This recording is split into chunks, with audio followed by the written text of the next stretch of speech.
Who do not know me, I am Mita Bass, president of Colera. I want to thank you for joining us today. We are at the halfway mark of our membership drive. We have over 30 new members. So I encourage you to tell your colleagues about this Academy presentation, as well as other Colera events. Colera provides an opportunity for neutrals, management, and union representatives to network, as well as to keep abreast on labor and employment issues in the industry. We also have a monthly meeting on third Tuesday of the month to discuss current topics. Next month's topic is remote workers, vaccines, and other work-related issues in the pandemic.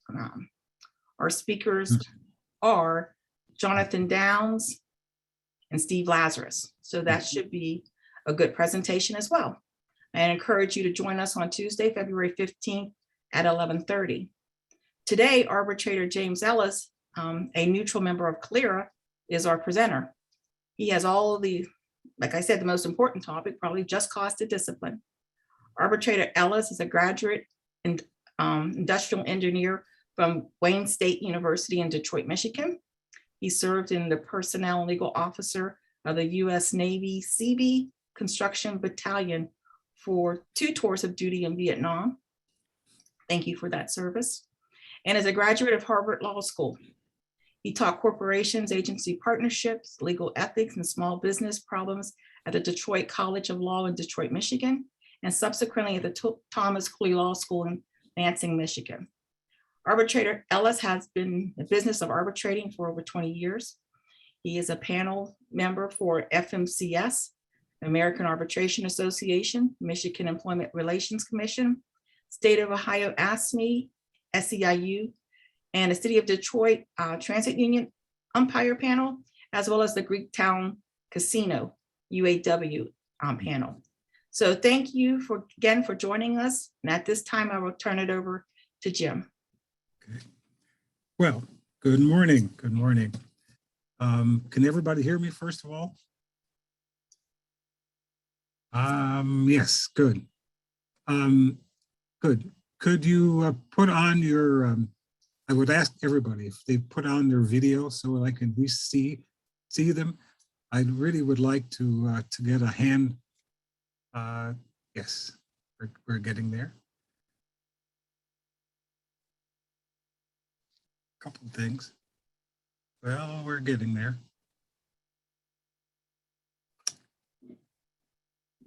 Yes.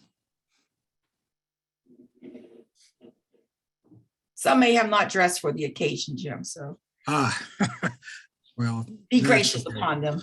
I'll be gracious. Well, just do it from your neck up. That I can handle that. Okay, that's good. Good.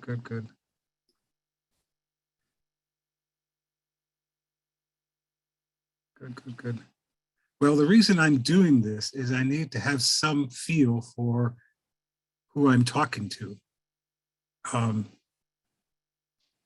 me give a couple more minutes.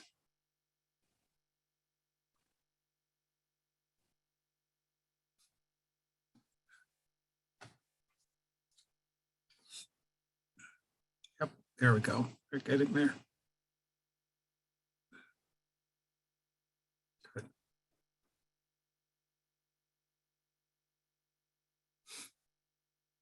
Oh, all right, too.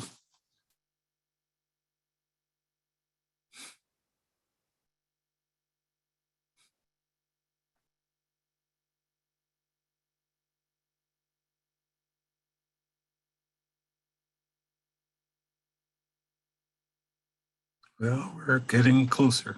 We're getting closer. Okay.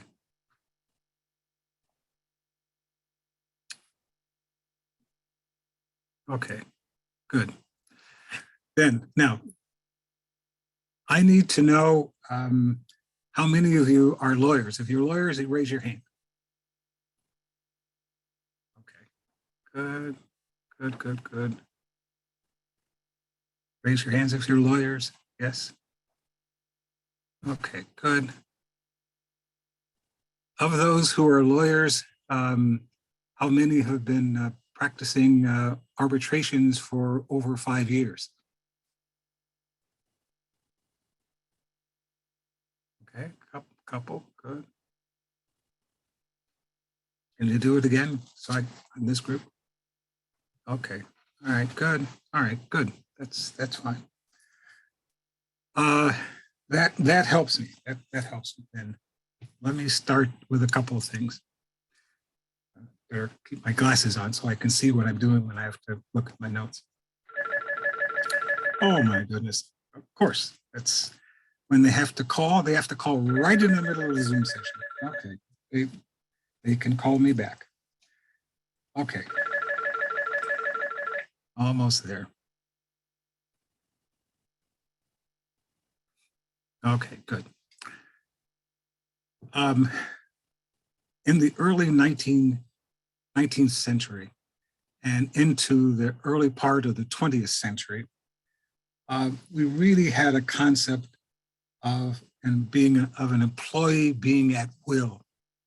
And this is an arrangement where the employer and the employee have gotten together, and the employee got hired for an indefinite period of time. And this is a situation where either party can terminate that relationship for a good reason or for no reason whatsoever. But that employment at will circumstance was pretty prevalent for most people who were working people, certainly in the 19th century, and certainly until the Wagner Act got passed in 1935, which recognized unions and their ability to collectively bargain on behalf of their membership. After that arrangement, that changed that employee at will circumstance so that the union could represent all of its members and then bargain on behalf of them with the employer. Well, that changed the power dynamic. It also allowed the union to be able to get the employer to agree that there are certain kind of basic powers that the employer had under the original arrangement, employee at will arrangement, that cannot be used exclusively by the manufacturer or the company at this time. And they therefore set forth a contract that said, these are the things that you can do, these are the things you cannot do, or these are the things that are modified in some way. And that's all put together in the collective bargaining agreement. Okay? Now that's a big deal. That's a big change from where things were. And it took all kinds of sit-ins, and took a whole bunch of strikes. It took a lot of legislation by states and stuff. And finally with the federal government, with the Wagner Act, before things changed. But that's a big deal.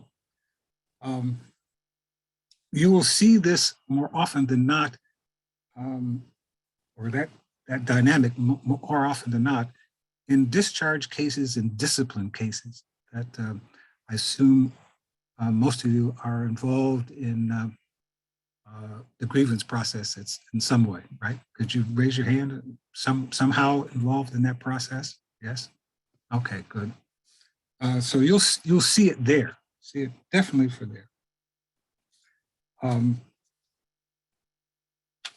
In the collective bargaining agreement, it says that people can only be discharged or disciplined for these kind of reasons. And it lays it all out in the contract. And it puts the burden on the employer if they want to discharge somebody, that they have to prove it. They have to prove that this person did something that the contract says is not permitted. And it also must show that the penalty for doing that is exactly what the employer gave. Okay. Now, if the employer cannot prove those two things, it has problems. Okay. It really has problems. The standard of proof that we use in most arbitration cases is a preponderance of the evidence, which is kind of like reasonable, kind of like a 50-50, more than a 50-50 belief that this really happened. I'm really not aware that many places people can be 99.999% sure that this happened, but certainly in arbitrations, we're looking at more often than not this preponderance that this is really true. The beyond a reasonable doubt standard is generally reserved for criminal cases. And that's pretty close to that 90%. You really gotta have a lot of proofs. And of course, you can prove this with all kinds of things. The proofs can be with testimony. The proof can be with documents. The proof can be with videos. The proof can be with all kinds of statements that come in one way or another. Those are really big deals. So you really have a lot of flexibility to be able to prove your case. There's no standard way to prove anything, okay? It's really important for you to understand what you have to prove and then show the ways that you have to prove it, okay? Really big deal. I always suggest to counsel that if you happen to represent the employer, you should really start out with your very best arguments first, right at the beginning. Don't wait around to the end. Some people think it's a really good idea, to just kind of gracefully get into this thing and a little here, a little there. No. Go in with your very best shot. I can give you an example. I had a case recently where the employer was obligated under the contract to provide a safe workplace for its employees. COVID was there. And they wanted to make sure that at least the places that people had to work was clean. So they got a cleaning agent that would take care of not only cleaning the area where people work, but also disinfected it so that the COVID viruses would not remain there if they were there. And the union said that this is very ineffective. This does not take care of anything. It is very harmful. It is very toxic. That people could get hurt by breathing in the fumes, can do all kinds of terrible things. In the opening statement by the company's representative, he said, "This is a bottle of the stuff that we use. It comes directly this way from the manufacturer. The seal does not get broken until the person who is going to do the cleaning opens it. He then opened the cap. He then poured it all over his hands. He says, I've done this on multiple occasions. It does not hurt. It does not leave any scars. It does not injure me in any kind of way. So I really think the allegation that this is toxic is really unfounded. And needless to say, he carried the day. But that was his very best shot, and he did it in a way that was extremely effective. Okay. Now, just say one thing for the new attorneys. Don't think that if you happen to be up against someone who has not gone to law school, that instantly you are instantly better prepared. The answer to that is no. I have seen some really good representatives for the union who just blew away their opposition. And they do the preparation and they write extremely well. I'm not saying everybody is like this, but don't assume that you are ahead of the game just because you happen to finish law school. Let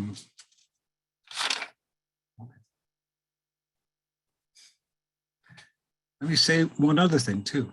In asking questions, please don't ask a question that you don't know the answer to. You can get yourself into a lot of trouble, okay? There's a classic example of this that I learned in an evidence class in law school. It was about a prosecutor who had charged a fellow with biting off the ear of a fellow he was fighting with. And he had a series of witnesses, and they all came in seriatim. And he asked them, you know, did you see this guy bite off the defendant's ear? And the answer that all of them gave was no.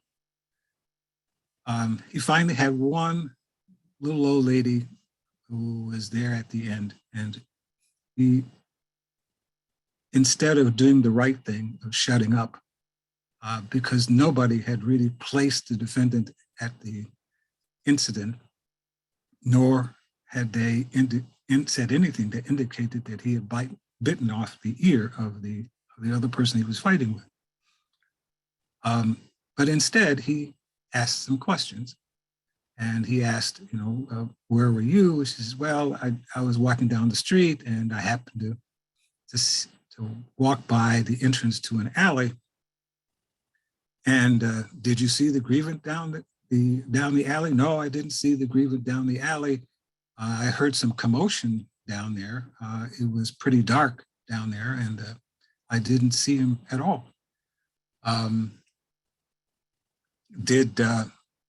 Did you see anybody scream that they were injured or anything like that? No, I heard a lot of loud shuffling and stuff, but I didn't really hear any of that. I said, well, is there anything else that you want to say? And she said, well, as I walked past the alley, I turned around because I heard somebody come out of the alley. And I looked up, and the prosecutor asked, was it the defendant? And she said, yes. I clearly saw him because he was in the light at that point. Well, was there anything else that you saw? And she says, well, not really. He did happen to go to really toward the side and say, and went like that. And he said, what was all that? She says, I walked over there and it turns out that there's this bloody ear. Now, if he had kept his mouth shut, he might have been able to prove this some other way, but he didn't. And he wound up losing the case because he didn't know the answer that this lady was going to give to that question. So anyway, so however you decide to run your case, I would really recommend that you ask questions that you know the answers to, or you know some way that you can get the information out of them that you understand that they have, because sometimes people aren't forthcoming or they happen to lie on occasion, that you have some other way that you can get that information. So anyway, so a little recommendation. But both sides, the employer's representative and the company's and the union's representative, I would really recommend that you analyze your case for its strongest and for its weakest points. Okay, strongest and its weakest points. Know what they are. Try to clarify your position as best you can. Try to present as much evidence to shore up all those weak things that you possibly can. If you do all of that, you will be as best prepared as you can under the circumstances. Now, since most collective bargaining agreements contain some restriction of the employer's right to discipline and discharge people, and they must comply with the just cause standards. That's always written in the contract. Okay? But what is this just cause standard? Just cause standard is basically a reasonable, what is reasonable under the circumstances, under the facts that are presented, whether the employer was operating in a reasonable way in the circumstances in which it was operating. This is from the Riley Stocker Corporation case 7 LA 764 by Arbitrator Platt in 1947.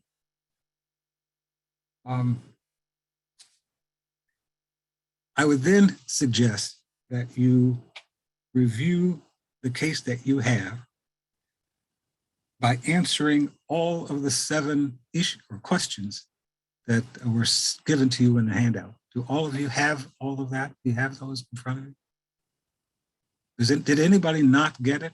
Did anybody not get the handout? Okay. Well, all right. Anybody not get, all right. Then what I'll do is I'll read them. I'll read them because I want everybody at least to hear. Okay. Well, I'll go through that in a minute. First of all, as to each of these 7 questions, don't be surprised that you must do extra work in preparing for your case. It's really, really, really important because the outcomes of all these things is dependent upon how good your facts are and how well you're able to prove your case to at least the preponderance of the evidence standard. If you cannot do that, then you're going to lose. Just that simple. Okay.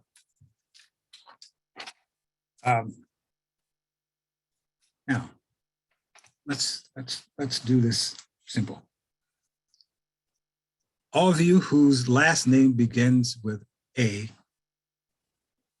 through J, I would recommend that you look at the facts that we're going to talk about in the scenarios from the standpoint of the employer. And we're going to practice that now because I think that's instructive because that's exactly what you have to do in real life. Everybody from whose last name begins with a K and goes through Z, you will represent the grievant. All right, so look at each of the scenarios from the point of view of that person. Okay. I see there are some people that didn't get the handout, but at least we'll talk about it now. If you indicate or send an email to Ms. Bass, I'm sure she'll be able to get a copy of it to you. Okay. All right.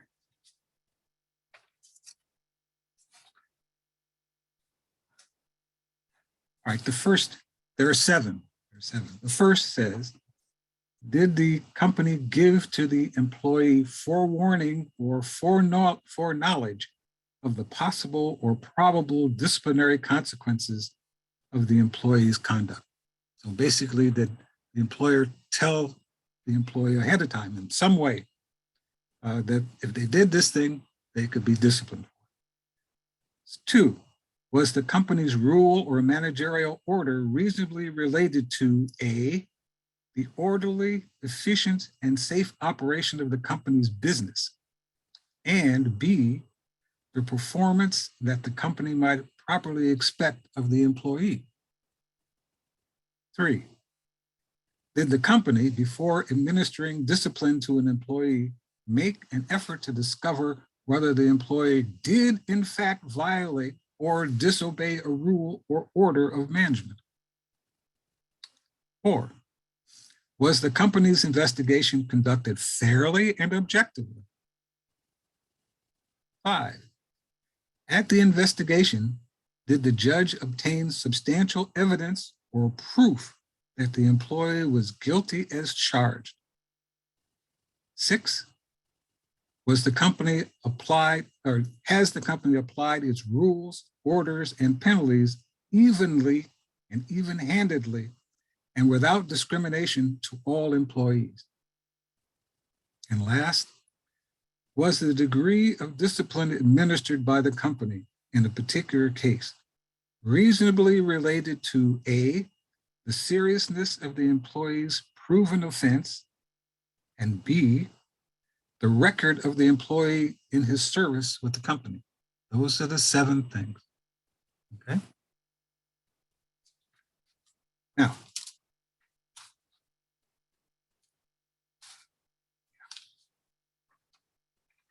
the first scenario. John was given an employee handbook when he was hired 3 years ago, which set forth all the company work rules. He signed an acknowledgement at that time that he had read the entire manual and understood that he could ask his supervisor to answer any given question that he had at any time thereafter. He was discharged for firing or for fighting with a coworker. That was what he did, or at least alleged he was. Now take a minute and think what arguments you could make on behalf of the grievant. And also think for a minute what arguments you could make on behalf of the company.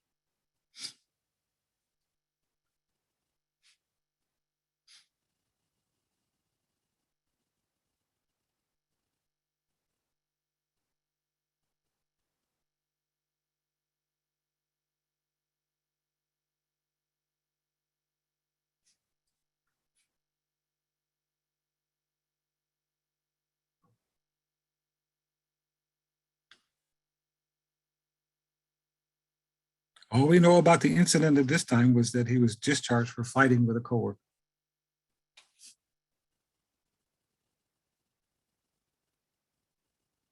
Okay.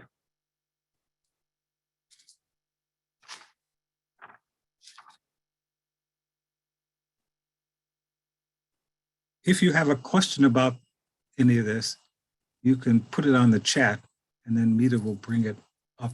And when we get to the end of this, then I'll answer, at least try to answer the question at that point, okay?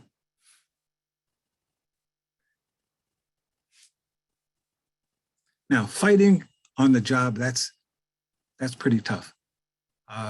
Every employer is given the obligation to make sure they have a safe workplace for their employees. Fighting is not a circumstance where it tries to make sure that everybody is safe. Okay, sometimes they spill over into a lot of people. Anyway, so I'm sure that this employer has a work rule against fighting. Almost every employer does.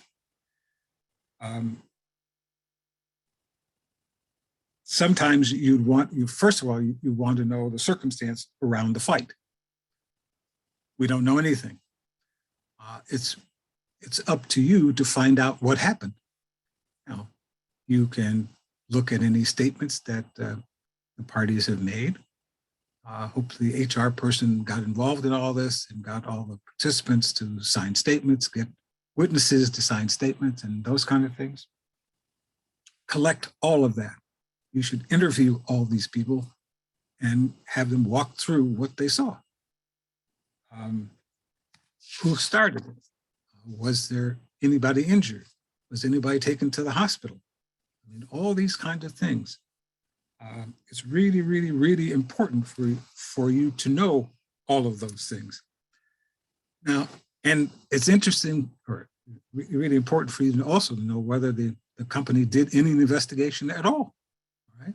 If they did no investigation, how in the world can they set up a level of punishment for the discipline?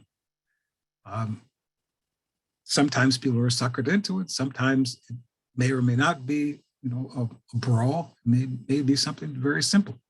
So you just don't know.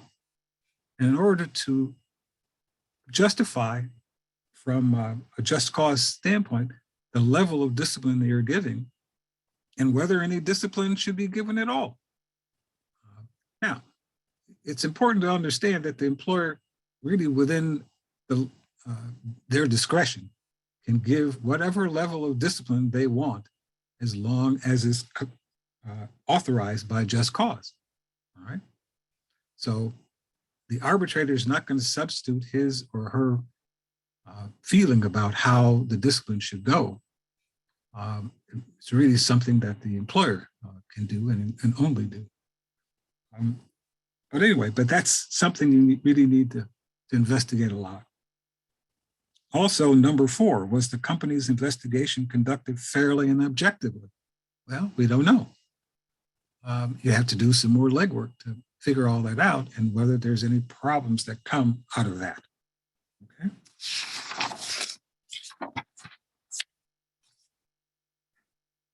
Now, change the circumstances a little bit. What if in that fight, the co-worker involved in the fight was the foreman's son, who received only a 3-day suspension? Would your arguments be the same? What if his opponent threw the punch first?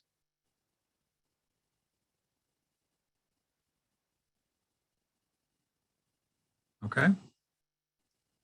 Take a minute and think about it.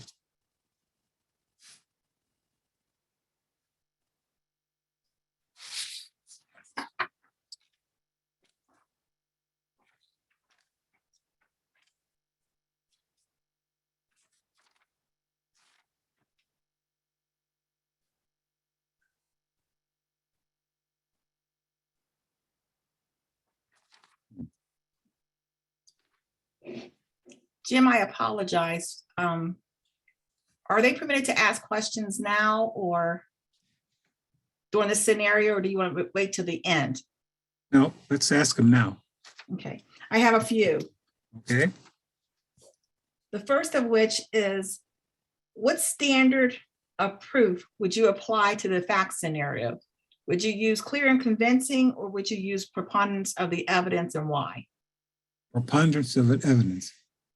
Really, in most circumstances involving arbitrations, unless there's a criminal offense that's charged, you use basically preponderance of the evidence. Unless there's something else that, that's very unique about the case that's involved. But under most circumstances, it's preponderance. So in this instance with fighting, it would be considered an assault criminally. Yeah. So you would apply clear and convincing then? I would do clear and convincing on this one. Okay. Now, should the advocates be selecting arbitrators based upon the how much credence they give to what's the standard of proof? I mean, I could see management wanting to select an arbitrator who uses preponderance of the evidence, whereas I can see a union advocate wanting to select an arbitrator in this fact scenario that uses clear and convincing. What are your thoughts on that? Well, it's really up to the parties. I mean, they have to agree on who the arbitrator is going to be. They have their own particular rules as to what they want to try to accomplish. So I think it's really between the parties to do that. Well, if there's any other questions, please feel free to upload.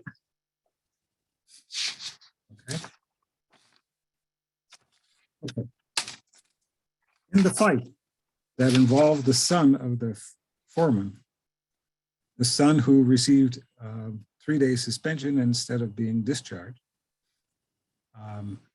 first of all, it has to be a really good investigation. If you happen to be an HR specialist, I mean, look at this one, because you really do have to get everybody who was involved, everybody who saw this event. That's really important to be able to get the documentation for all of that. Because they may be asked to testify at the hearing. And you really need to know what they're going to say. It's important to really have the stuff that's written down first, because if they change their testimony, then you want to know that too. And you won't know that if you don't have something in writing beforehand. So it's really very big deal to do that. So Jim, when we talk about doing a fair investigation, so often it comes up that if you're a union advocate, you're going to be saying that all witnesses should have been interviewed or statements taken. If you are management, you are then saying, well, we took sufficient, or we gathered sufficient evidence to establish cause for the discipline. Yes. Can you speak to that, to this audience? Like, what is a fair investigation? Yes. We heard our prior speaker, Anton Aboud, talked about, in his opinion, in doing investigation, all witnesses should be investigated because everybody has a different perspective on facts and circumstances that have arisen. So therefore, management would be, and best in making that decision is to interview all witnesses. That's correct. Management's position is that, if you see 50 people, there's 50 people who witness an event, and you get a good sampling, say, of 15 that were closest and nearest to the occurrence, that should be sufficient. What do you think? Well, that's a good guess. However, the best position is to interview everybody. Then at least you have it there. Okay. Again, if it may be that somebody's close and can say more, some people are a little farther away. But you can bring all that up at the hearing. It's really, really important because you won't know until all of this is over what witness is better than another. I'll guarantee you that the people on the other side will interview everybody. And if you're not prepared, you're going to get taken to the cleaners. So it's really, really, really important that you have as a policy that you interview everybody. Now, I know it takes a lot of extra work and all that, but remember I said it's better for you to outwork the other person and be able to be in a very flexible position to be able to win than not. Okay, so that's the way I would do it. Now, it is interesting to hear, Jim, when you were speaking, that when you talked about discipline and making a decision to discipline or proving a discipline case, yes, you kind of went to that fairness standard. Have they proven their case? Have they proven the misconduct? And is the penalty fair? Yes. Now, to this audience, should they be applying the seven tests there, or do they go to the more simplified version of fairness?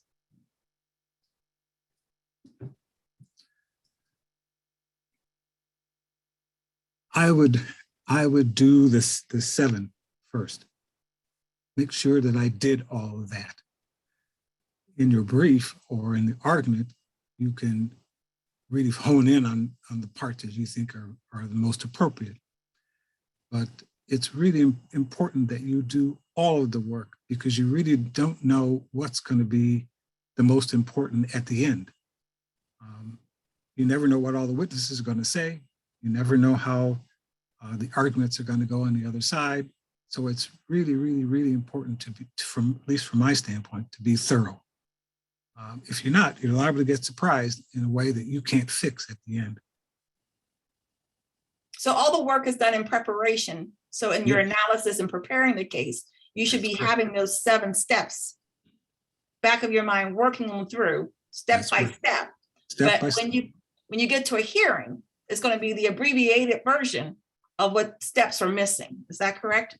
That's correct. Okay. Any other questions?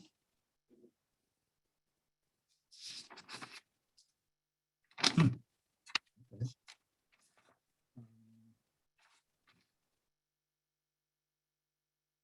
Now, under 6, Has the company applied its rules, orders, penalties evenly and without discrimination to all employees? Well, this grievance gets canned, and the son of the foreman only gets a 3-day suspension. There has to be some reason for all that. There may be, but we don't know.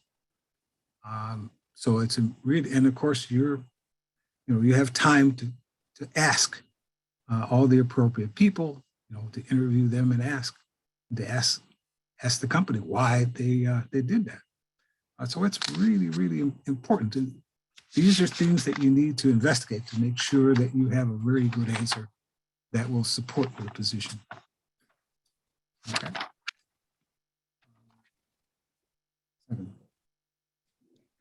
Was the degree of discipline administered by the company in a particular case reasonably related to the seriousness of the employee's proven offense and the record of the employee in his service with the company? Okay. Well, the seriousness of the employee's proven offense. Well, if this coworker was sent to the hospital with a broken nose, a collapsed lung, a broken leg, and a back problem, this is going to be hard for you to say that, and all this got caused while the fight was going on. It's going to be a little hard to say that this penalty was not appropriate. If, however, they had not a scratch and the other person had not a scratch, then it's going to be a little more difficult to prove. Now, it's also a question of whether this person had a record under 7B, the record of employee in his service with the company. If he's had multiple fights, it's going to be a little difficult for that grievance to indicate that he does not warrant being discharged. It's a little difficult. So again, you won't know all that until after you've done all your investigation.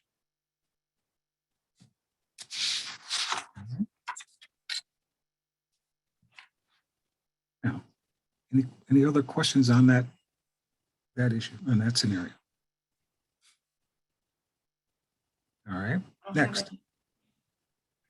Excuse me, Jim, I do have a question. Sure. If the two individuals are similarly situated, discipline history was the same, the test of even-handedness is the issuance of discipline would be in question. Would you agree? And say that again. If the two individuals are similarly situated, discipline history was the same, the test of an even-handedness and the issuance of discipline would be in question. Yes, that's true. That's true. There's also the question of whether there's favoritism here, because this is the son of the foreman. At least if you're representing the grievance, you really have to bring that up. There may be some good reason for this, but we don't know. All right. So that, again, this is why you have to do your homework. Okay. This thing won't take care of itself. It won't prove itself. You have to go through all these steps to be able to figure out the facts that you need to be able to prove your case. Okay.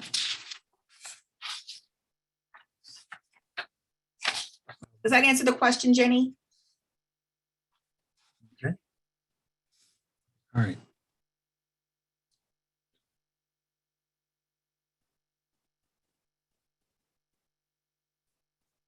All right, now, John is known in the shop as the loudmouth, who's aggravating everybody.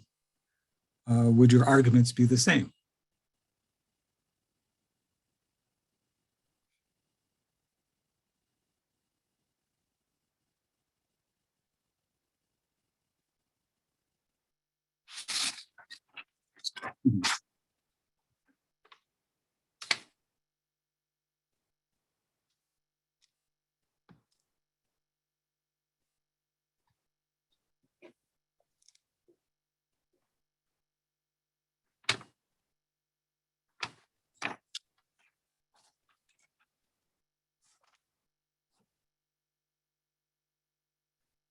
Well, this person is known as a loudmouth.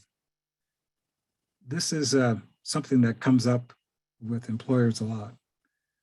You have a person who causes trouble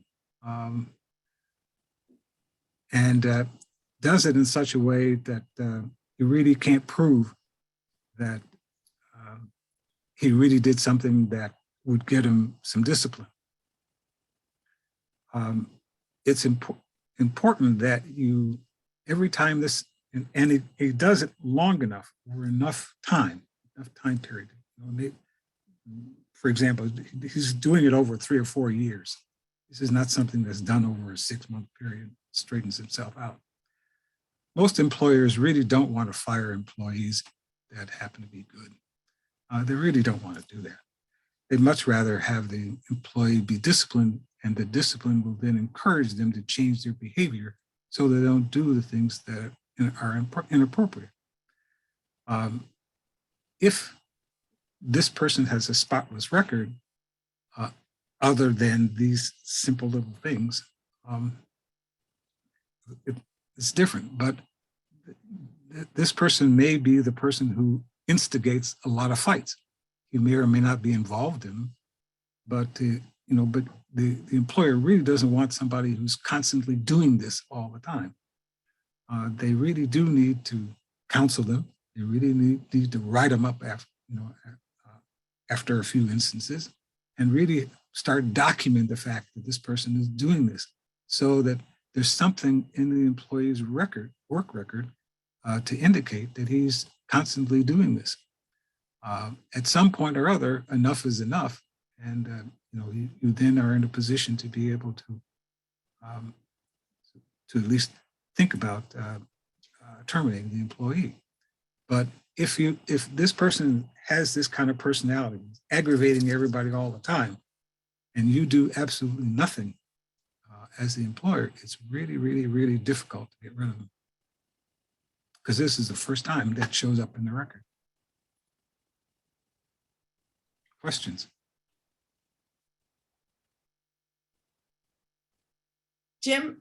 Yes. What cases are prone to progression versus what cases are more subject to summary dismissal? What do you mean progressions? What do you mean progressions? If an employer has a policy grid that says first offense is a written reprimand, second offense is 2-day suspension or fine, third offense, 5 days, fourth offense, you're out the door. Okay. As opposed to a summary dismissal, if it happens just once, you're fired. Right. What cases fall in within those two different groups? Well, let's just ask. I'll put another circumstance in here. If this person has 2 minor fighting offenses in his record, they're minor. They're not, so you've done something in the progression that you're talking about. Okay, they had 2 of them. This is now the 3rd one. Whether or not the person got sent to the hospital or not, it's not talking about severity. It's just talking about the fact that this is the 3rd time that he's been involved in a fight. And it seems obvious that this person has not learned his lesson, and it's time to let him go. So as an arbitrator, I can certainly understand that position from the employer. Whether it applies in this specific case, I mean, that's, again, another whole thing if there's other facts, but just on the facts that I just presented, it's easier to allow the employer to can this person. Because there's some arbitrators will consider just fighting in and of itself, you're out the door. That's correct. And certainly if somebody is severely injured, if there's property that's damaged, if it's done in a real critical area, if you have a fight in a foundry, I mean, that's crazy. I mean, everybody's gonna die in that circumstance. So one time you're out of here, okay? So we have another question from the audience, and it says, would it not be based on the work rules grid as to the specific outcome. Absolutely, because that's what's in the contract. Contract says this. And if the contract says the first time you get this, second time you get this plus this, third time you get this plus this, fourth time you're out the door, then the arbitrator is bound to use this grid. So if this is the third time, he still gets discharged.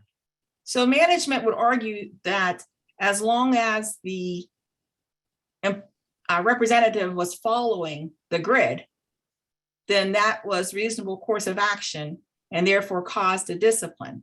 Yes. Whereas a union advocate should be arguing that that is just the starting point in your analysis. So they should be looking at whether the representative HR complied with the grid, first of all, because if there's non-compliance with the grid, an arbitrator is going to get you to compliance. That's correct. But after they have complied, you make that determination that HR has complied with the grid. Then the next question is going to be for the union advocate is to say, is that penalty just cause for discipline or termination? Because they didn't unilaterally, the management unilaterally created that grid.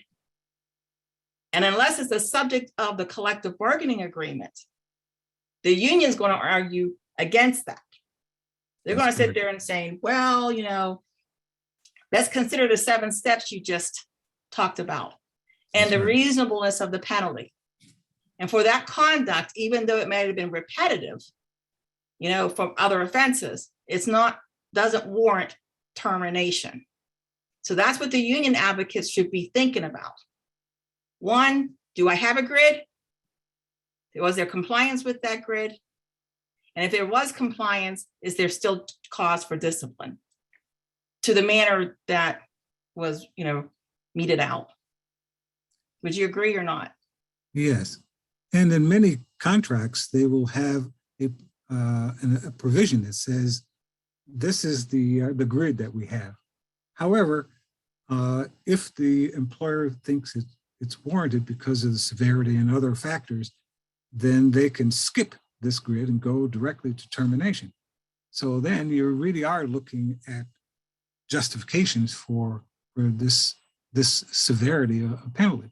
So if this person's now had 3 or 4 minor fighting offenses prior to this, and he still has not learned his lesson, this is now over 3 years, the fact of the time that this person has been involved in this practice and has not changed, and it's still there, whether this person on the other side was severely injured, a whole bunch of other kind of factors you look in to see whether this makes sense in this circumstance, that if it happens to be the first one, you jump right into it.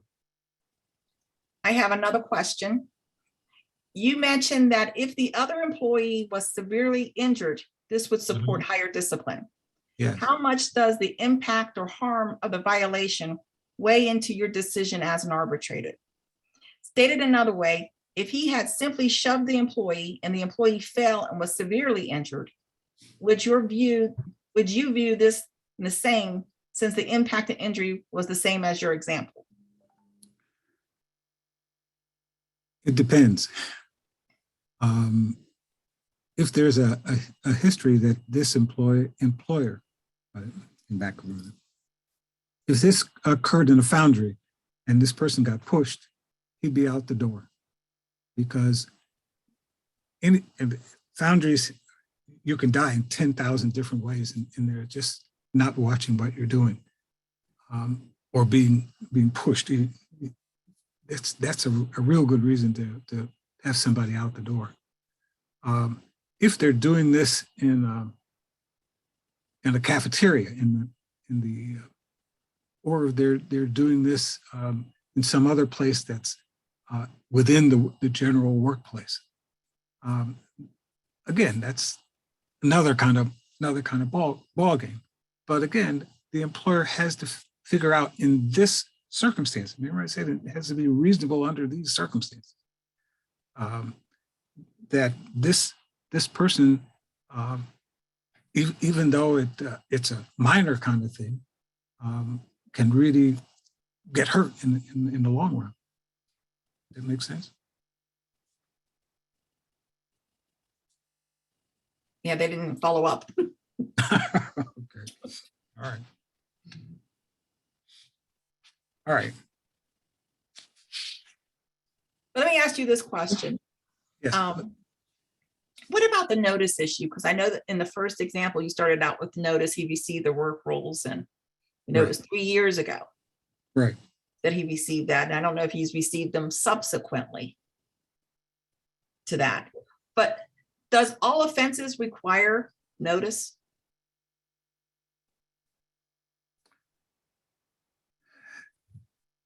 There are some circumstances where everybody knows that you're just not supposed to do this. Like the foundry, fighting in the foundry, everybody knows that you're not supposed to be doing this because the consequences are just too high. But under most circumstances, there is something in the contract that says you should not do this, period. Now, this fellow had a contract. He signed a document that said, I have read it. Now, it's true, that's when he first started, and maybe he gave a little cursory look at it, but still he's bound by the fact that he said that he read it and that he has an opportunity to ask any questions of his supervisor if he doesn't know. So before the fight, he could have gone to his employer and said, this guy's really just bothering me. I mean, hey, get him off my back, or I'll have to take care of it myself. And that at least puts people on notice, but still, he's not supposed to be fighting. It's really, really important for the person to get the notices. Now, it's not one of those circumstances where you always are going to have the notice right in front of them. I have another circumstance that talks about bulletin boards. One of the other scenarios says, what if the company unilaterally created a no fighting rule 2 months before the fight, issued it to the union, posted it on the employee bulletin board 5 feet from the time clock, which is used by all employees daily? What would your arguments be? All right. If they put it on the bulletin board, and this is something these people have to go by all the time, they receive notice. Now, whether they looked at it every day, that's whole another ball. If you get everybody testifying, nobody looks at that bulletin board. I mean, nobody's, but that's generally not the case. People are going to look at it at least periodically. So if you do, and if you had a question about it, the employee could always ask his employer. So really, it's in this kind of circumstance, I don't think that they're going to be able to get away with not having the notice fulfilled. And also, what I find too, that is when you have policy, because you put your policy 3 years back in your example, union advocates should be reviewing for current revisions of that policy. That's correct. Because that would be the controlling policy. Then the question becomes, did he get notice of the controlling policy? And did it change? And did it change? And did it change in the interim? Or was it effectively followed in the interim? Because they may not have followed it. So again, all this is facts. All this is facts of whatever is operating in the workplace. Okay? So just because you got a rule and just because it on its face appears that they violated it, you can bring up other things. One, the person wasn't really hurt. I mean, I had another circumstance that says, John,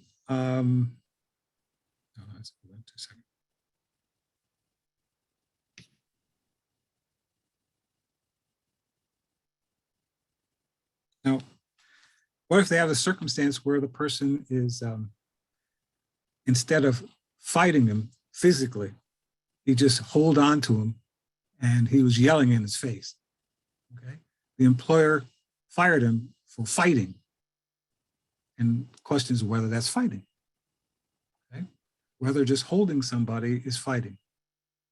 And being close to their face, yelling at them, whether that's fighting, right? If you can get over, you know, and both sides have a right to say whether it is or isn't. But you gotta get to that. And you also have the circumstance where this person has been fighting in some fashion in the past. So it may be that he's now gone from just a simple offense where they get 10 days off work to now it's time to let him go. But again, the employer has the right to decide on the amount of the discipline. The employer or the arbitrator can't do that because that's rewriting the contract.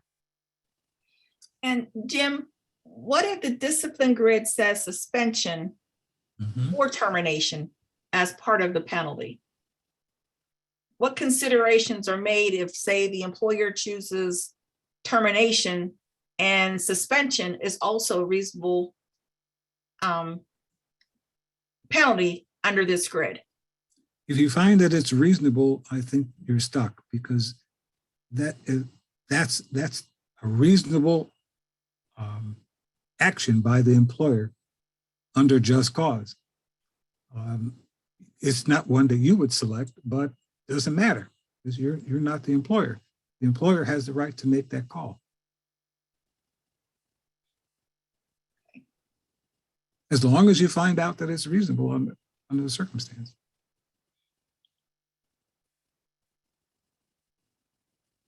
So as a union advocate, I just, from what you just explained, that union advocate will be arguing those facts and circumstances that support the suspension. And then also in the alternative, suggest that those same facts do not support a termination. Absolutely.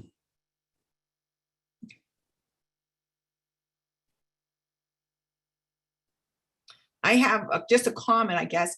Most state agencies send out policy changes via email to each employee with an acknowledgement of receipt signature required. Okay. So what type of evidence would you be looking to support the notice step? If that's the normal method of communication is by email, and I'm sure the employer can come up with its copy or a copy of that email that is sent out, I think the employee is toast.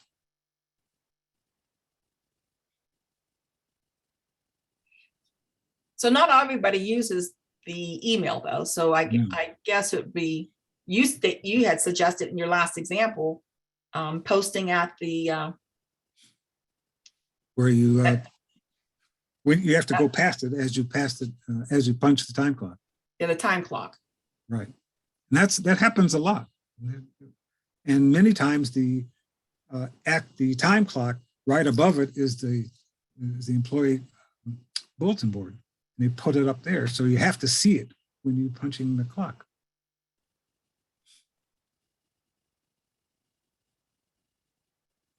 So the advocate would, I guess, in their course of their investigation, will be just looking for those facts to support the lack of notice. That's correct. And knowing when notice was in fact can be demonstrated. That's right. So if you can get all of his coworkers to come in and said, we never look at that clock. I mean, excuse me, we never look at that bulletin board. I didn't get the email. My computer was down, and nobody got it because it got all sent to spam for everybody. Again, it's a lot of work to find all that, but again, you might be able to do it. But again, you have to figure out how far along of that work path that you have to go. Okay, another question. If an employee is charged with 3 rule violations each carry a penalty of removal, but management only approves one or two of the charges, will you sustain removal? Would you read that again, please? If an employee is charged with 3 rule violations, Okay. each carry a penalty of removal, but management only approves one or two of the charges, will you still sustain the removal? Yeah. Well, if they prove 2 of the 3, yes, the removal should be sustained, because even if they prove 1 of them, that's enough. You don't really have to prove all 3 to be able to let the person go.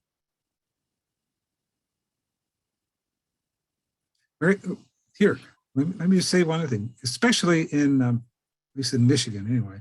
I'm not sure about how they do it in Ohio, but in Michigan, in the corrections department, they're notorious for charging people with 6 or 7 offenses when it really should just be 1. They do this all the time, just because they may not be able to prove the one that they really want to use to get rid of this person. But if they approve, 5 of them and only the 6th one, they couldn't prove.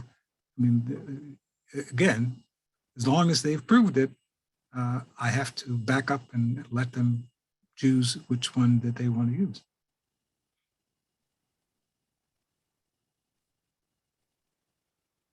Does stacking carry weight with you when you determine seriousness of the offense?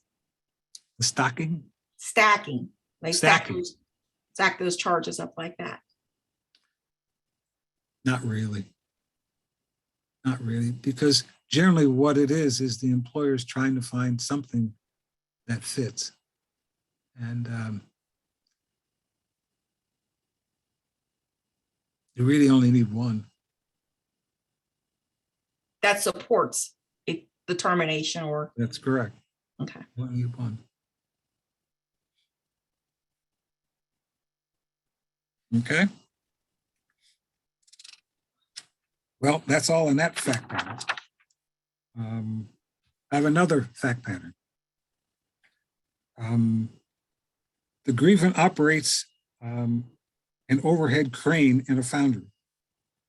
Co-worker told his foreman that he saw the grievant sleeping in the crane cab 50 feet above the floor 5 minutes ago. At the end of the shift, the foreman pulled the grievant aside and told him that he was going to be fired for sleeping on the job.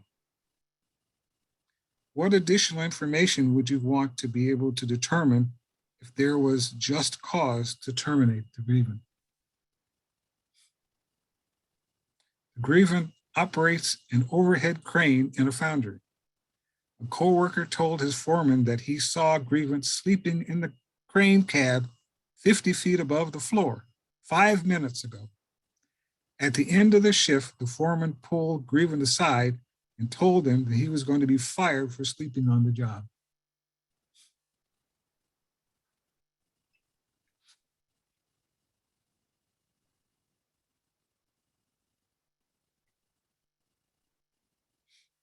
Well, in that investigation, it's being pointed out to me that you want to know the length of time between the notice and the end of shift. The notice and the end of shift.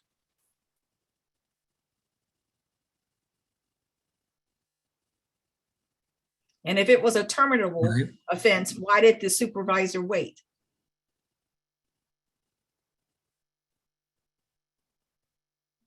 I don't know.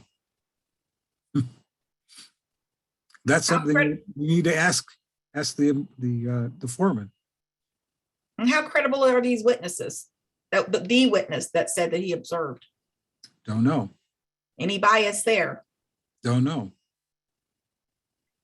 Well, have they fired other people for first offenses of sleeping? Don't know.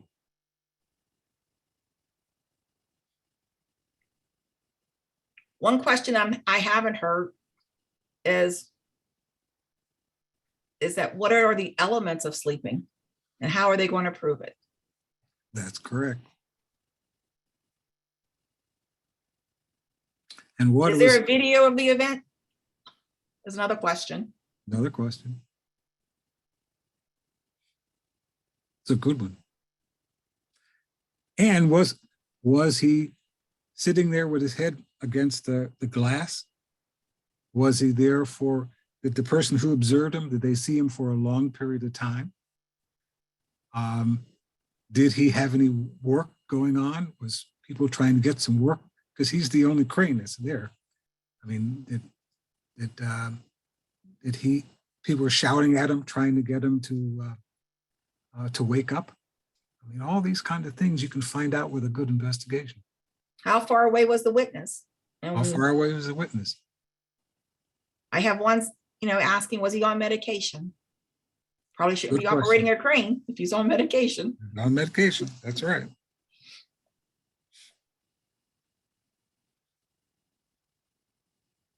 But it sounds like these are questions that need to be asked in preparation of management, whether even to discipline someone.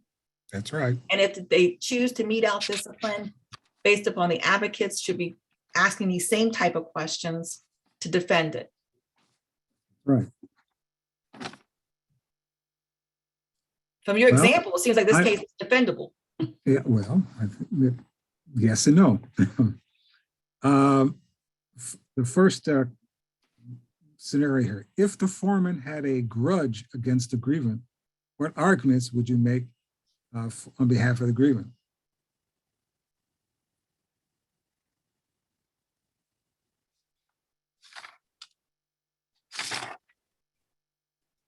I'm just going to ask somebody to unmute their mic. And if you want to, share your thoughts, go ahead.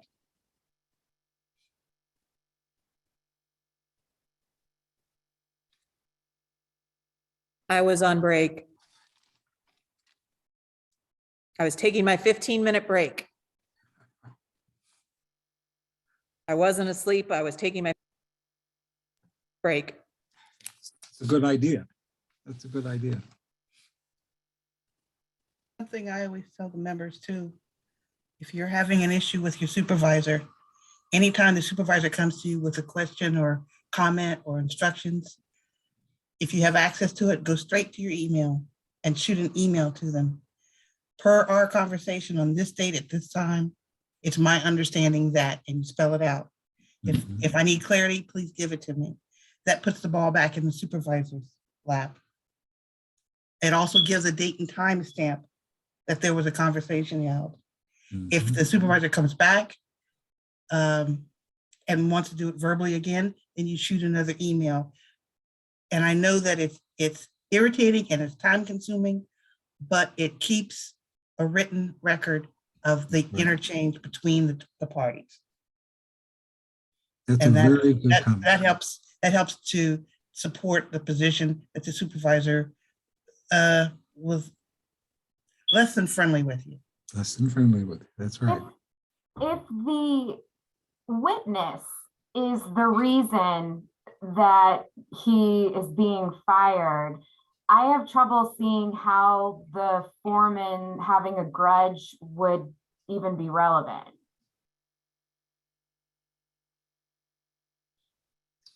Well, it's relevant in that we're every time you have a charge by the employer, the charge must be given by somebody from management. And the presumption is that it's an impartial observation. But that can be overcome by the fact that somebody knows that there's a grudge, all right? So they may have some other reason to do this, okay? Now, maybe good, bad, or indifferent reason, but again, it's something you need to hear. If the witness knew that the supervisor had a grudge and the witness wanted to be the crane operator, that's right. That would make it relevant. Yeah, make it real relevant, okay? Real relevant. I mean, you have to remember that not everybody is going to tell the truth, or they're not going to tell the truth all the time, Okay. So, oh, and just like the lady I was telling you who, in that example where she went, you know, and the ear fell out. I mean, they may not think it's important. They saw things and they don't think that's important to be able to tell you any of this stuff. So you really have to keep probing, you know, to find, okay? That's why all this turns on the facts. If you really got a good investigator and really got a good counsel, they can find all kinds of good stuff, right? If they're sloppy and they don't go through all that extra work, that person is going to lose. Yes. Jim, Yeah. I was always taught that sleep was one of those charges that, you know, you really can't prove or establish that a person is sleeping because that's a medical condition. What you can do is establish the circumstances around to say that we're safe and comfortable to assume that he was sleeping because, you know, he was snoring, breathing heavily, head was tilting down to the side, eyes were closed. I observed it for 10 minutes. You know, we walked around, he didn't move. All that is circumstantial evidence to establish the condition of sleep. The condition of sleep, that's right. And her comments are absolutely right. You really cannot do that without a doctor justified that. But as a layman, you know, you really can get a pretty good, at least a preponderance of the evidence, a surety that this person is sleeping when you add all these other little things up. Okay. Same way with a DUI, right? Same with a DUI. Or a lay person, you know. Yeah. That's why they give you a drug test or drinking test, and you walked up the line and all those kind of things. That shows a lot more about that condition than just the officer looking at you and you look a little funny. Okay. So that's important for advocates to investigate that type of the facts and circumstances. That's what you're looking to support a charge or, you know, or defend a charge for just cause, for discipline. Let me say something about videos too. I've had a number of instances where the videos have really made the difference. I had one case where a fellow was charged with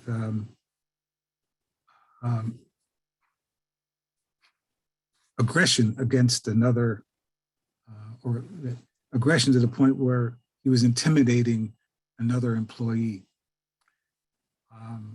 It occurred in a circumstance where a fellow's car was injured in the parking lot. And one day he happened to see a fellow whose car had an injury to the bumper, and that injury had some paint on it that was not the color of his car. So he figured that this car had injured his car in the parking lot. He got out of his car and he approached the other fellow in his car, and he accused him of injuring his car. He was pretty agitated about this, needless to say, and followed the person who was charged with intimidating him into the plant. It also turns out that this fellow whose car was damaged went to get his supervisor, and two of them confronted the fellow whose car he thought had injured his car. He was standing behind the supervisor, and this long discussion was going on. All this was videoed. It was video from multiple locations.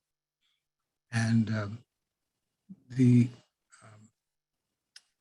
fellow who was accused he said wrongfully, was after a while getting very agitated over this process. He says, I've told you over and over again that I did not do it, that the injury to my car was caused by my girlfriend on a trip to the grocery store, and the date and all the rest of that stuff, I'm not the person.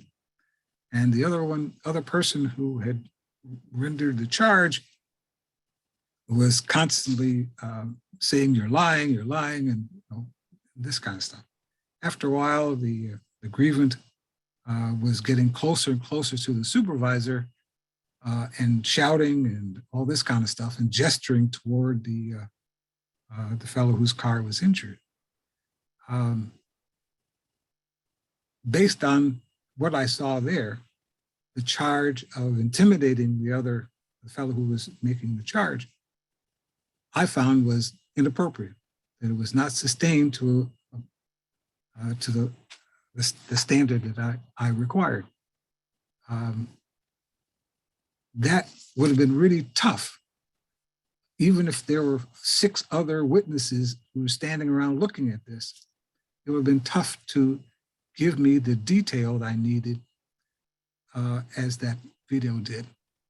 So you're seeing more and more videos in more and more plants and more cities, in fact.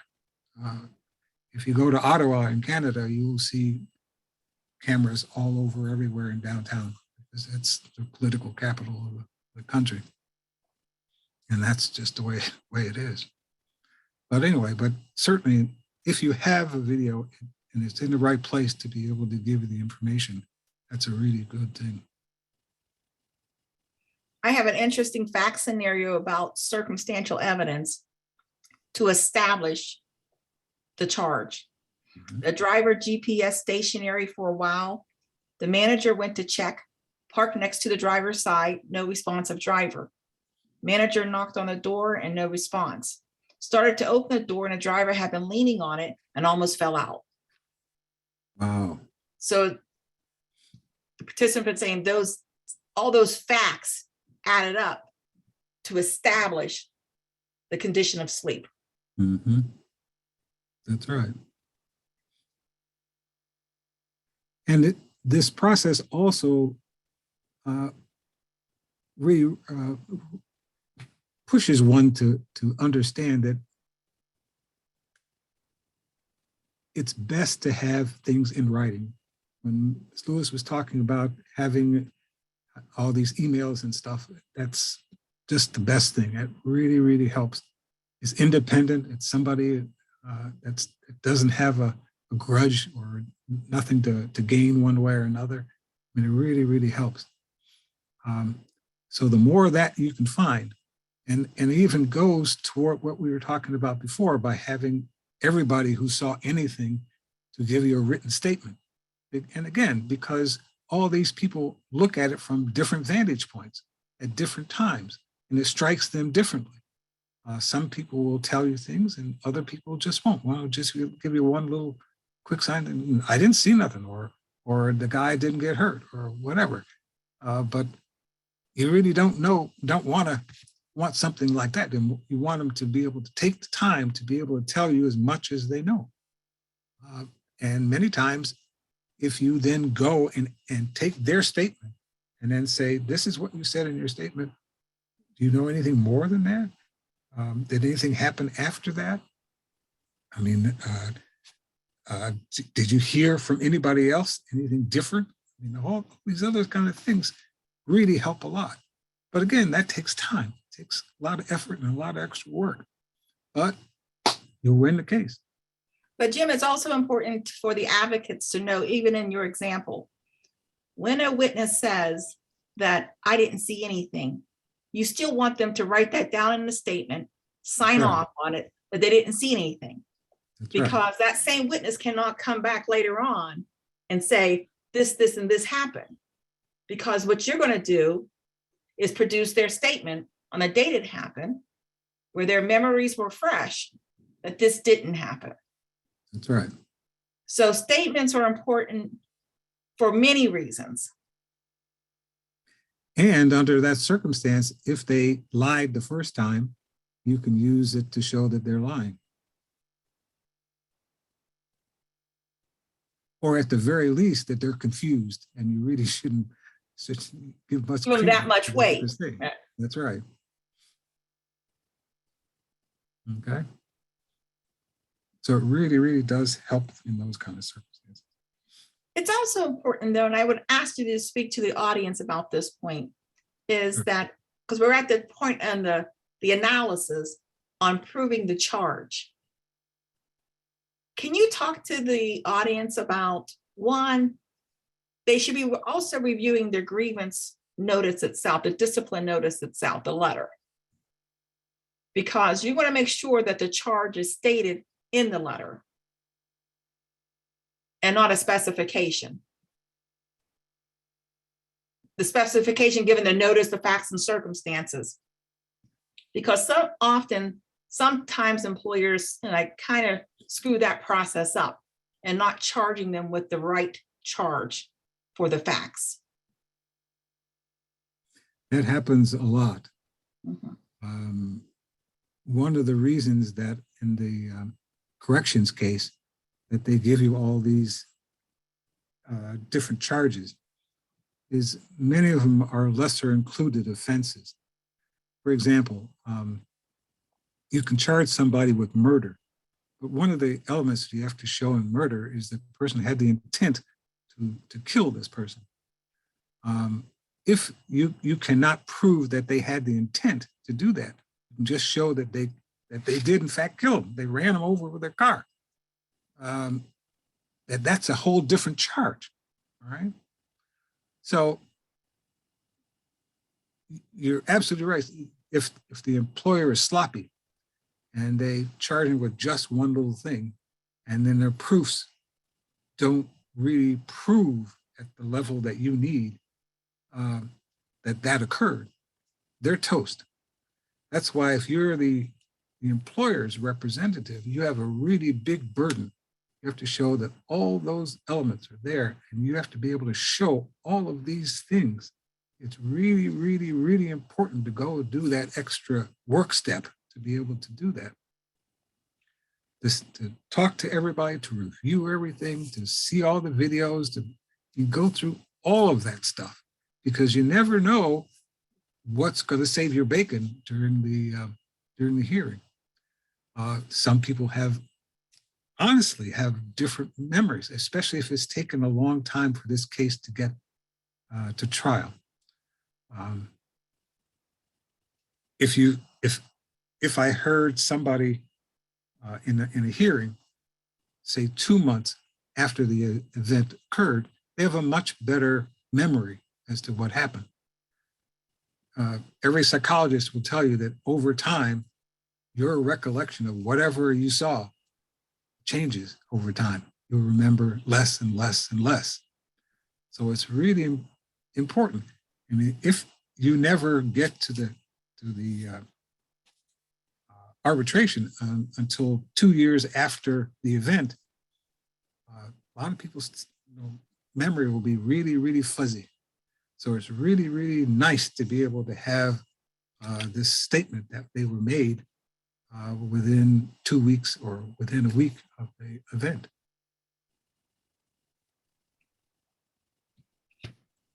Okay. So Jim, so an element of fairness is also that an employer's timely response and discipline to an incident. No. Well, not unless there's something in the contract that says you have to bring the charge within a certain period of time. And if that's not there, then they can take 2 weeks, they can take 2 months, they can take 3 years. But eventually, the person did do it. The facts is harder and harder to prove as time goes on, because people's memories change.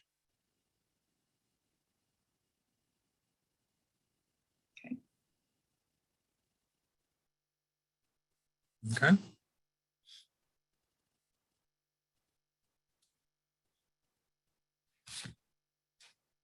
Well, if there's nothing in the contract that says the company can fire an employee for the first offense of sleeping on the job, what arguments could you make?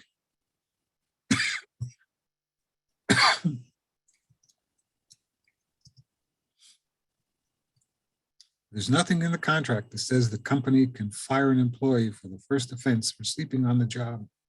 What arguments could you make for his being fired? One side or the other.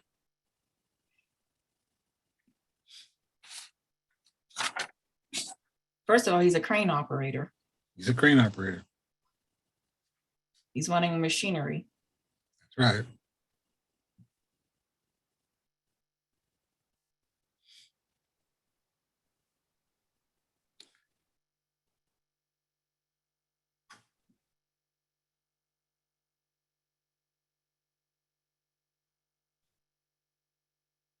And the company has a duty to run an orderly, efficient, and safe operation in the foundry.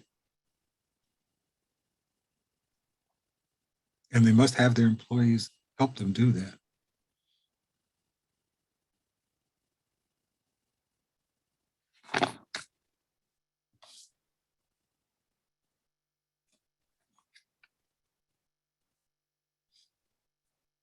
There's another part to question two, that the performance by the company might properly expect of an employee. They wouldn't expect the employee to sleep on the job in a crane cab.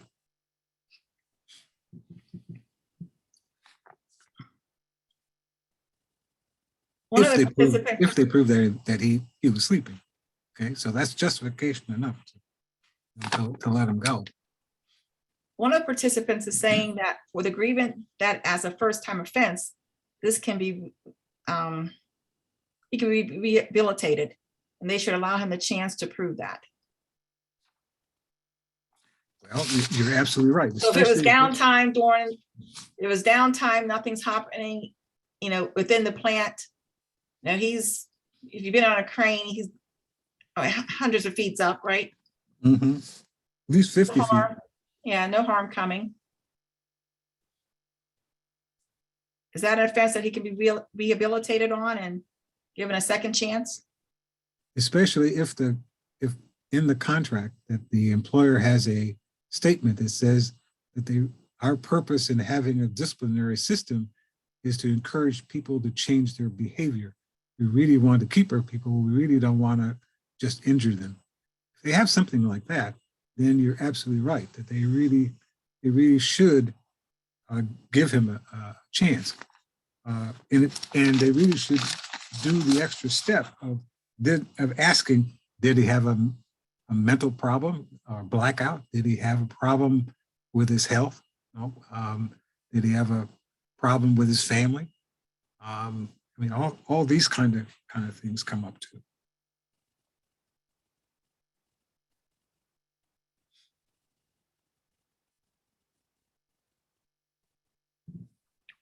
There has to be some trust issue. Oh, I didn't mean to. That's right. That trust issue comes up a lot. How do you deal with that? Is that the trust issue between the employer and employee? And the employer says, because he's violated this provision or this rule, that, we can't keep him. We want him gone.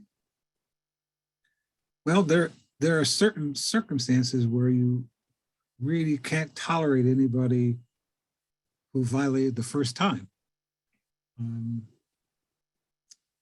But you got to be able to show that. I mean, there are some employers that just have that kind of circumstance because the chances of somebody being injured is just so high. So they just cannot tolerate anybody who's anywhere close to that, okay? Generally, they find that out by the activity of the people away from the workplace. I mean, in the cafeteria, just playing around outside in the parking lot, all that kind of stuff. But they have to be able to show that this place is so injurious to people that they cannot tolerate even one time having an offense for that. Okay, but again, it's possible, but they have to be able to show it. And again, like I said at the beginning, all this is proof. If you never raise the issue and you never present any evidence, however, whatever kind of evidence you got, you never present all that stuff, you're going to lose it.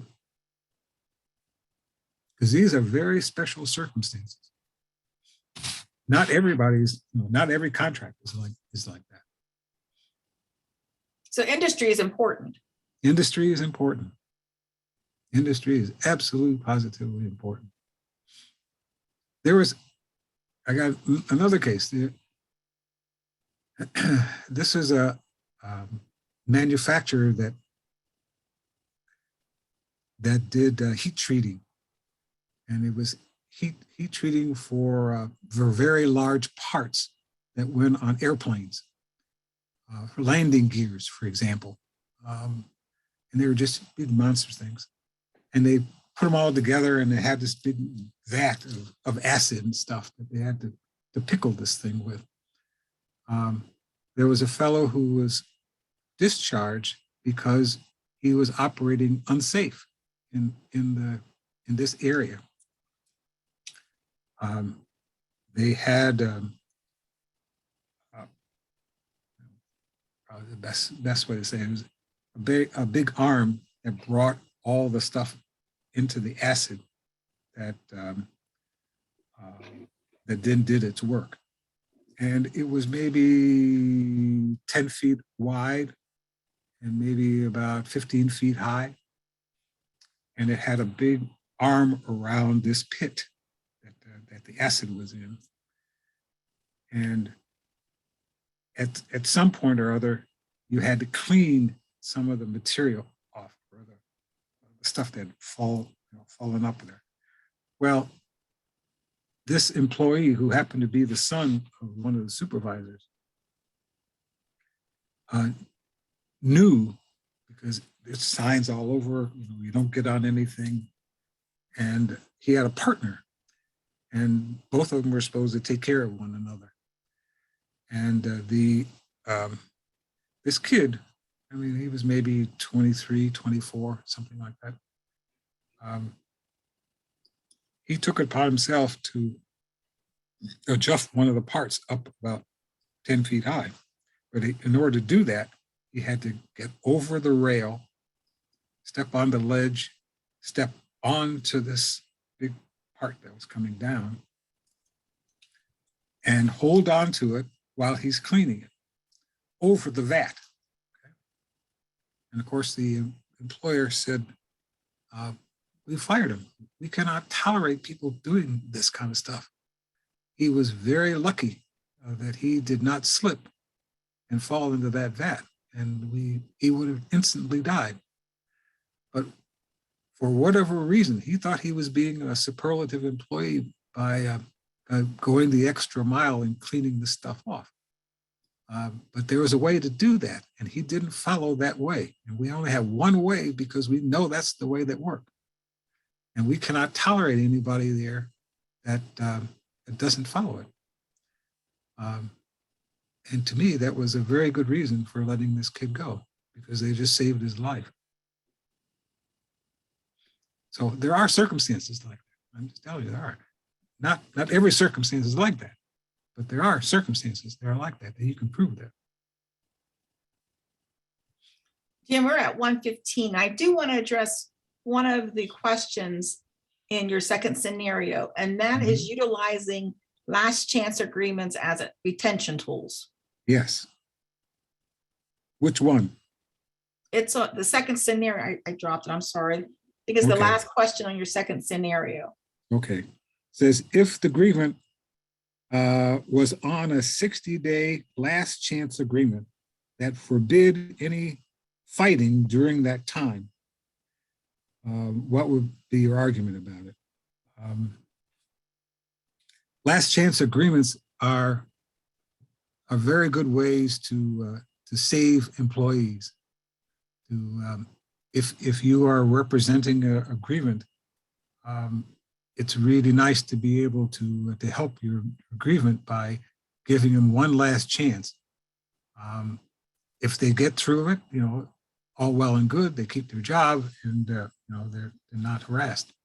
But they probably won't get a second last chance agreement, but at least it keeps it there.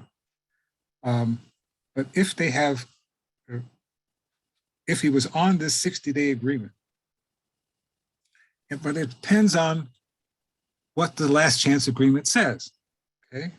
If the last chance agreement says, if this grievant commits any offense whatsoever within this 60 days, then he's toast, he's gone.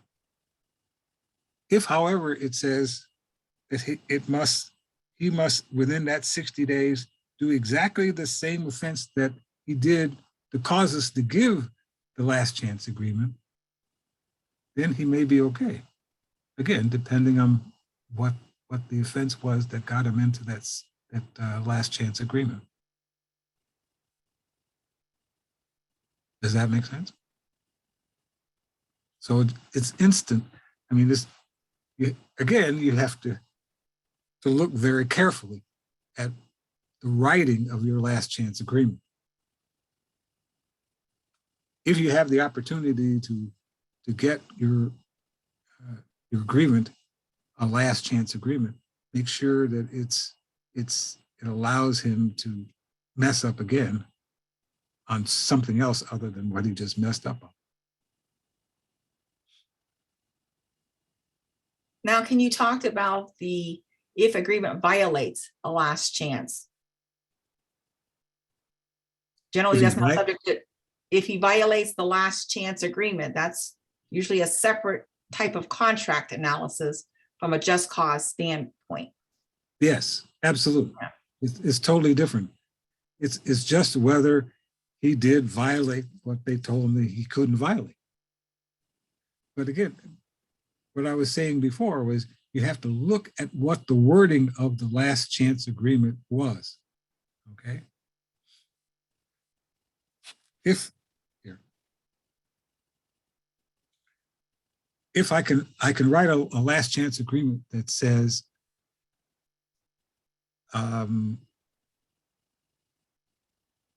within 60 days, he cannot be caught in his crane with his head in his lap or his head against the glass for a 10-minute period. And if he he's caught in that circumstance, then he will be terminated. All right, I can write one like that. So under the case that we have posited, we don't know whether this one person, because we don't know if there's any other person that witnessed him in that cab. If that person didn't see his head against the glass or didn't see it in his hands, and they didn't see it for 10 minutes, then even though he was caught at another time for 2 minutes with all his eyes closed, he still didn't violate that last chance agreement. So a violation of a last chance is generally a factual presentation. Did they prove that charge? That's right? Correct. That's correct. Not a just cause analysis. And that's not a just cause analysis at all. It's just whether he did what they told him he couldn't do. What that last chance agreement told him he could not do. I guess it could be fashion. I mean, I haven't seen one. Fashion in such a ways that it does tie it into just cause, but why would they do that when They wouldn't do it. It's a bargaining here for retention? No, the employer wouldn't go along with that. Yeah. They gave him the one chance now. And if he does, and generally what they say, what most of them will say is, because you're dealing with bad actors. That's generally what it is. And if he does anything to violate any provision, then he's gone. And they don't, by committing that, all they have to prove is that he committed it. Once he's found to have committed that, he's gone. There's no Now, for question. advocates now, for advocates, they should be trying to do a more narrow, structured last chance Absolutely. agreement, not the Absolutely. broad one that you violate any rule, which may include attendance, That's correct. absenteeism, you get stopped at the light, or the That's car right. accident, that happened, it's a pile up, you're just late. You'll still be gone. You'll still be gone. That's right. So that's how you can really help your client if you're doing a good job. But the first thing is ask for a last chance agreement.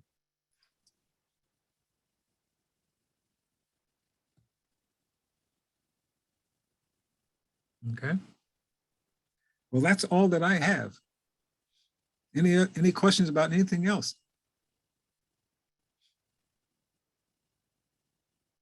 And we're just opening it up at this point. You don't have to put it through the chat.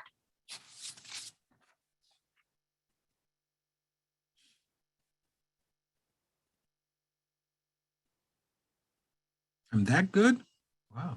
Well, you were that good. I guess you answered everybody's questions on just cause and the 7 steps and how are they to apply. And that's generally in preparation.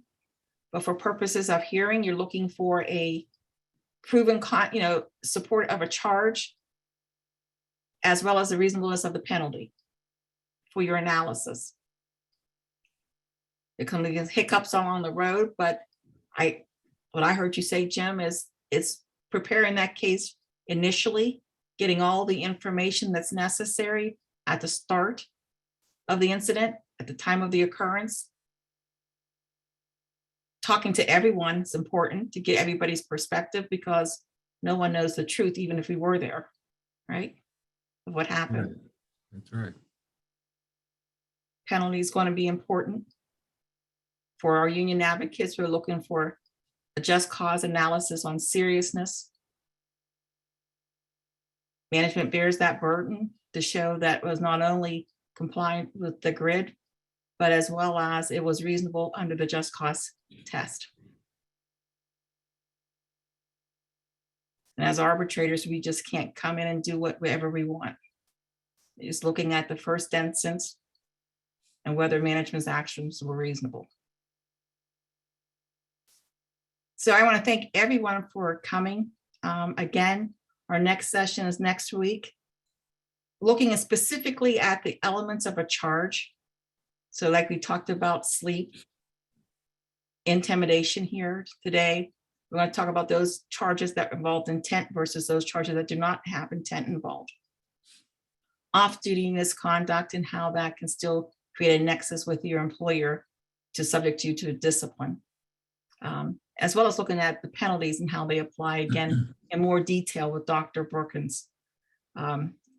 Arbitrator Gary Kleffler will be starting our second part of our segment, talking about how you prepare your case for arbitration hearing.